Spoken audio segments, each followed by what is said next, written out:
जाननी हे सुवासनी बिड़वादनी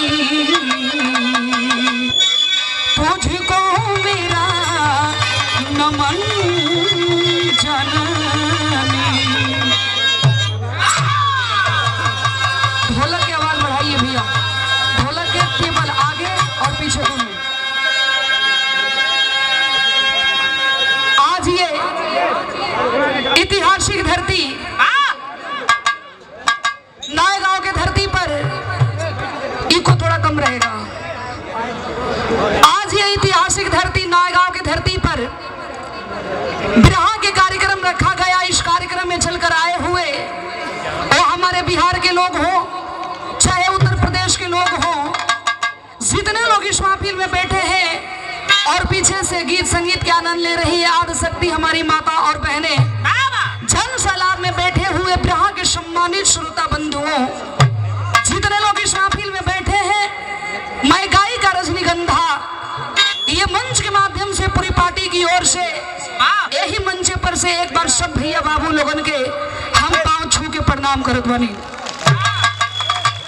और हमारे बाएं साइड बैठे हुए बिरहा सम्राट फिल्म अभिनेता जिनको लोग बिरहा के सुल्तान कहते हैं माननीय विजयलाल यादव जी, और हमारे बीच में बिरहा के भोजपुरी फिल्म के बहुत सुंदर लेखक, जहां तक भोजपुरी भाषा लोग जानते हैं वहां तक आपका नाम है पूजनीय हमारे गुरुजी श्री प्यारेलाल कवि जी। मंच पर बैठे हुए माननीय मिठाई लाल यादव जी डायरेक्टर साहब, जितने लोग इस मंच पर बैठे हैं, मैं एक बार सब भैया बाबू लोगन के पांव छू के प्रणाम करत बानी। और अभी अभी कार्यक्रम की शुरुआत में माननीय विजय सिंह जी 501 रुपया दे के सम्मानित किए। जौनपुर के धरती से मैं चरणों में नमन कर रही हूं। और 201 रुपया पुरस्कार छोट मुन्ना बचवा की ओर से रहल। और हमारे बीच में क्षमा कीजिएगा हमारे गार्जियन और हमारे बड़का भैया विजयलाल जी के बड़े भैया पन्ना लाल यादव जी भैया के चरणों में नमन बा।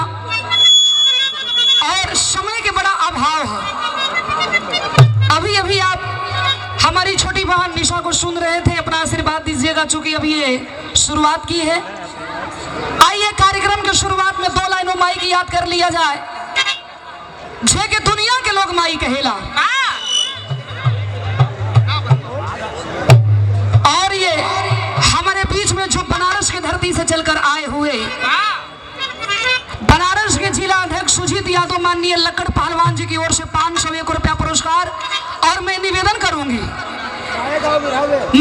करूंगी हाथ जोड़ के कि अगर आप यहाँ पर हैं तो मंच पे आइए, आपका स्वागत है। माननीय लक्कड़ पहलवान जी जो हमारे बीच में बनारस की धरती से चलकर आए हैं, और ये ऐतिहासिक नाम है, एक बार जोरदार ताली होना चाहिए ये नाम पर।